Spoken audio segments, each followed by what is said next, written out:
आम्ही पूर्ण ताकदीने प्रशासनाला जी काही मदत करावी लागेल ती पूर्ण ताकदीने आम्ही करणार आहोत. बावधनसारख्या भागामध्ये दिलीपांना दगडेंचं तिथं शोरूम देखील आहे. त्यात म्हणजे अनेक शोरूममध्ये पाणी गेलेलं आहे ताई आणि नागरिकांचं नुकसान आहे. आणि आरोप असा आहे की जिल्हाधिकारी लक्ष देत नाहीत किंवा महापालिकाही लक्ष देत नाहीत असा आरोप तिथल्या नागरिकांचा आहे. गेले अनेक वर्ष मीही त्या भागातली बराचसा तो भाग बारामती लोकसभा मतदारसंघात येतो. आता खरं आरोप प्रत्यारोप करायची वेळ नाही, पण दोन गोष्टी मला प्रशासनाला जरूर विचारायला आवडतील की जर एवढा पाऊस होता, अलर्ट होतं, तर तुम्ही नागरिकांना तो अलर्ट का नाही पोचवला, हा पहिला मुद्दा. दुसरा, तुम्ही जेव्हा पाणी सोडायचा निर्णय घेतला तेव्हा भोंगा असेल किंवा अनाऊन्समेंट, आता तंत्रज्ञान एवढं झालेलं आहे, टेक्नॉलॉजी, व्हॉट्सॲप, मोबाईल, किती गोष्टी आहेत. मग प्रशासनाने का नाही लोकांना कळवलं की आम्ही पाणी अर्धा एक तास जर वेळ दिला असता पाणी सोडायच्या आधी, तर ह्यातले जे ज्येष्ठ नागरिक, लहान मुलं, ह्या सगळ्यांना आपण कुठेतरी स्थलांतर केलं असतं. पण अर्थातच प्रशासनाचं लक्षच नाही.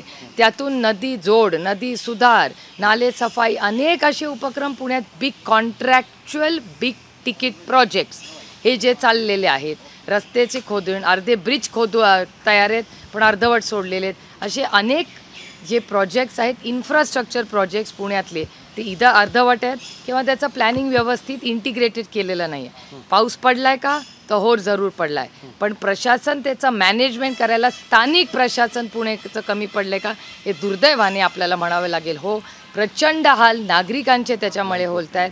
तर एक मुद्दा. दुसरा महत्त्वाचा मुद्दा असा आहे की अनेक ठिकाणी जे लो वॉटर लाईन्स आहेत, त्या लाईन्समध्ये ह्याच पुणे म्युन्सिपल कॉर्पोरेशननी भिंती बांधल्या होत्या की म्हणजे हे पाणी कंट्रोलमध्ये राहील. आज ते त्या भिंती ज्या वॉल्स बांधलेल्या आहेत त्या वॉलला ओलांडून पाणी चालले. म्हणजे मग त्या रिटेनिंग वॉल्स ज्या त्यांनी बांधल्या त्याचा उपयोग काय झाला. आज सर्वसामान्य माणूस पहिल्या मजल्यावर पण नाही, काही गाड्यांमध्ये लोक बाहेर काढत आहेत. माझी सगळ्या पुणेकरांना अतिशय विनम्रपणे विनंती आहे, घराच्या बाहेर पडू नका अगदी इमर्जन्सी असल्याशिवाय. आणि गाडीत जर तुम्ही बसत असाल गाड्या हलवायला, तर गाड्या लॉक करू नका, खिडकी वर करू नका. 2-3 लोक आत्ताच मी सिंहगड रोडला आढावा घेतला, तिथे काच फोडून लोकांना बाहेर, कारण का ऑटोमॅटिकली गाड्या लॉक होत आहेत. आणि ज्या पद्धतीने